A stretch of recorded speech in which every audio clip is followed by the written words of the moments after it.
Hello friends, I'm Jack Keller and I'm the CFO here at Generation Connection. Before tonight's video, I was thinking about the following question. Why can I have a dog in my house, but not a hippo? This may seem obvious, but as I looked at this sketch of my German Shepherd at home, Sula, and this sketch of a hippo at the Albuquerque Zoo, I thought, I really love both of these animals. Why do I have both? Or maybe think in a different way, why do I have chicken meat in my fridge, but not the meat of an iguana? These examples may seem ridiculous, but it actually leads to a very interesting history, and it's the history of domestication. Domestication started between 10,000 and 12,000 years ago in the Fertile Crescent, including Iraq, Iran, Syria, and Turkey, where we weren't domesticating animals, but really domesticating wheat, barley, chickpeas, lentils, flax. But that's not really the point of today's video. I'm wondering why there's not a hippo in my home, not why there aren't lentils in my garden. So what we're really thinking about is domestication with animals. And there are two narratives on how we domesticate animals, and there's truth in both of them. The first narrative typically is that we, humans, chose animals for the human value that they provided. So their fur, their meat, their milk, or their ability to help us perform a task. Dogs helping with hunting, or cows helping pull things in the fields, or camels to cross the Sahara. And since these things were useful to us, we bred them selectively with other members of the species, so they had more and more useful traits for us. And we understand this logic from things like from plants, right?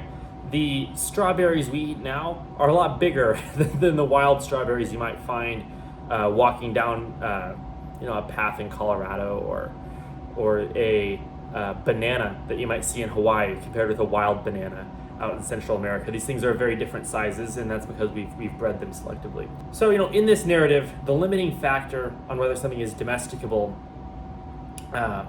is really if it's useful. But that doesn't really explain why I can't have a hippo in my house, because throughout human history, owning a hippo might have been very useful for the intimidation, or the way you could use a hippo to help plow your field. So there's a second narrative. And this second narrative is the idea that throughout human history, there just haven't been that many animals to domesticate. And by some counts, there are about a baker's dozen to 20 animals that have been domesticated. So actually pause the video here, maybe get a piece of paper and pen, and see if you can come up with 15 animals that have been domesticated. I'll give you a second. I could play the Jeopardy theme for you or something, but pause the video. And we're back. Okay, so let's start with the easy ones, right? We've got dog, cat, pig, cow, goat, sheep, chicken. That gets us to 7. That's pretty good. Then we have kind of like donkey, guinea pig, might be a more obscure one. Water buffalo in Asia, that gets us to 10. Camel, which we mentioned in North Africa, 11. Then horse, yak, llama, in South America, Central America, rabbit, and then 2 pretty obscure ones, bees and silkworms, right? And that gets us to 17. We can quibble, and that's kind of interesting too, because the fact that we can kind of quibble on, what is domesticized? There's a technical definition to it, and if we're being technical, domestication is talking about genetic change, where we move animals from being wild animals into being something more useful to us. And this is evident in that dogs are very different from wolves, and cats are very different from tigers, and pigs are very different from javelinas, and this sort of logic is obvious to us. But you can tame other animals, right? And some that you might have had in the domesticated category but are considered more to be tamed would be something like a goose or a duck. You can also have, you can have a tamed bear in a circus. You could have a tamed elephant, and there are many cultures throughout the world that have tamed elephants. A tame ostrich, a tame reindeer, a mink. These are all things that, you can get them to live around humans, but we haven't engaged in the systemic genetic change over time that comes with domestication. So what are you looking for when you're looking to domesticate an animal? Well, throughout history, it's been four things. It's been, is this animal friendly? Is it feedable? Do they breed often enough that you can make genetic progress in a human lifetime? Elephants have a pretty nice disposition. If you're in a jungle climate, there's plenty of stuff to feed them, and they have a social hierarchy, but they aren't going to breed enough, or it's going to take a long time for those calves to become adults. So you're not going to make easy genetic progress, even if you are selecting the traits that you want those elephants to have. So let's go through kind of this history of what animals we were domesticating when. And the first one is the dog. And we domesticated dogs between 23,000 and 15,000 years ago. And that's remarkable, right? Because dogs come from predators. Dogs come from wolves, right? And there's evidence that some of the first, dogs were domesticized multiple times, domesticized by different peoples. There's evidence that they were domesticated in Iraq from fossil evidence, but also domesticated probably in Siberia, in the forests of Russia, and they were probably domesticated by different methods. So in Russia, it's suspected that dogs were domesticated by the fact that in the forests of Russia, very protein-rich diet for the people that lived there, and there wasn't competition between humans and wolves, proto-dogs, on the types of meat off of carcasses that they wanted to eat 15,000 years ago. And that way, humans could domesticate dogs with the parts of deer carcasses that they themselves didn't want to eat. However, in the Fertile Crescent in Iraq, in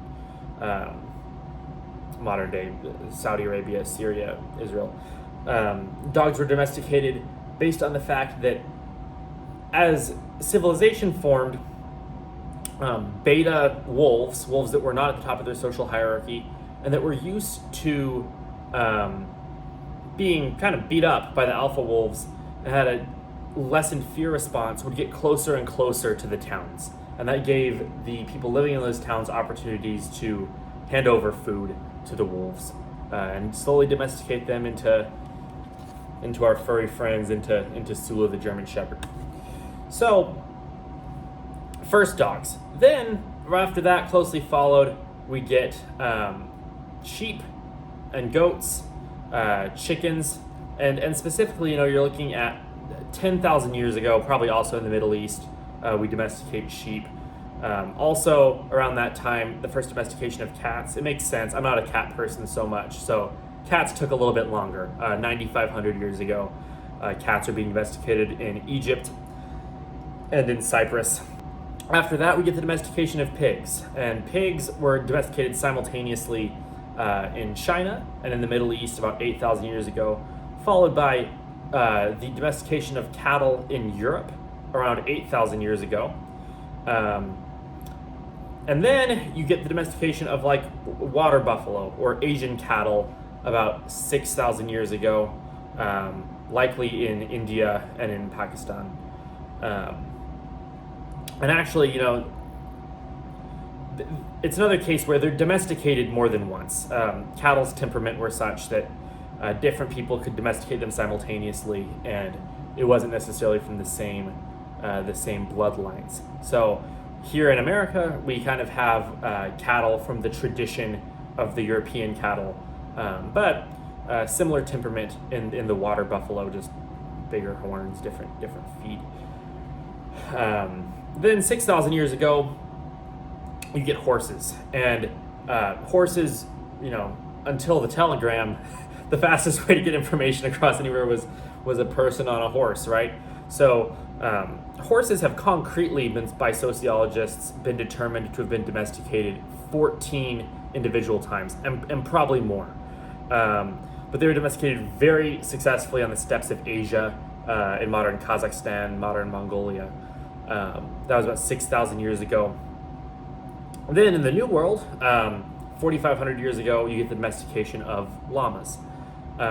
Llamas, though we might think of them in the media as not being very social and spitting and stuff, they can be tremendously social animals. And they've roamed the Andes. And also, it's an example probably of the wild populations of llama have been shaped by human development, probably made their diet more diverse, because First Nations peoples in South America had to feed llamas things that were not maybe naturally in their diet, maybe that were at lower elevations, because the llama could reach higher elevation naturally than people could easily. Then, finally, about 4,000 years ago, we get the domestication of chickens from basically jungle roosters in Southeast Asia, modern Vietnam, Bangladesh. So this is kind of a weird video in that if the domestication of animals ends 4,000 years ago, we haven't made a ton of progress, right? And if we look at that list, the easiest animals to domesticate are these herbivores, other than dogs, right? And we domesticated dogs first, but these herbivores that eat grass, and it's easy to feed, and if we need protein, it makes more sense to eat cow protein than lion protein, because it's the same amount of calories for us. So if we can feed a cow grass and turn that into protein that we eat, great. Or chickens eat grain or seeds. Another thing to consider is that there was a real difference in the amount of animals that could be domesticated in the old world, Africa, Asia, Europe, compared to the New World. If we think about what lived in the New World, it would have been awesome to domesticate bears or bison or pronghorn antelope or deer. But first thing to consider is that it wouldn't have been easy to catch these things, right? Before European contact, there's a very interesting history on this individually. First Nations peoples didn't have horses in the New World. Now, there's a history about, 4 million years ago, there were horses in the New World. Probably something actually more like, not exactly like, but like a zebra, the American zebra. But they went extinct, a leading theory being that they were outcompeted by bison on the plains. Super, super interesting. So they go extinct about 10,000 years ago. And then you don't have horses in the New World until Cortez and the Spanish bringing them. But there also aren't native cows. The cows were brought over, first cows in North America were brought over by Columbus. Similarly, pigs, no pigs in the New World until the 1500s. So your candidates really were llama, right, and dogs. So this gets us to this place of today we have mass agriculture, and allows us to better breed cows, and you have big feedlots and chickens and those sort of things. But only recently have we been able to domesticate bison. Growing up in Albuquerque, there were some bison pens and domestic bison herds that were raised mainly for bison burgers. Bison meat is really, really good. I like it. But with modern animal husbandry, we just haven't made that much progress. And it speaks to this idea that it's just hard to domesticate things. So let's answer the final question. Why can't I have a hippo in my 900-foot apartment here in Chicago? Well, one, I can't have the watering hole, but let's go through the 4-point checklist on how you domesticate a hippo. Is the hippo friendly? No, not particularly. There are 500 to 3,000 hippo attacks annually. Are they feedable? Well, I could walk my hippo to Lake Michigan, but hippos eat 80 pounds of grass daily, and domestic cows, by comparison, eat only 55 pounds daily. Similarly, do they breed often enough that I could have generation after generation of hippo in my lifetime, and allow it to single out some of these traits? Not easily. Hippo gestation takes 8 to 9 months, and then the mothers usually stay with the calves for 4 to 7 years, 7 years to maturity. Whereas a cow, by comparison, at 4 years, it's mature. And you can have multiple calves, is my understanding. Finally, hippos do have social hierarchy, but good luck good luck being the bull hippo. We can wrangle the wild horse on the prairie and catch it, and we did, and that's how we domesticated those things. But you start to see why we, between 10,000 years ago and 4,000 years ago, domesticated a lot of animals, and we domesticated kind of what we could, and now we're done. But if you want to go out there and try to domesticate some new animals, I encourage you to, and post in the comments how many of the domesticated animals you were to get. So I appreciate your time. Hope you all are doing well. Have a great day.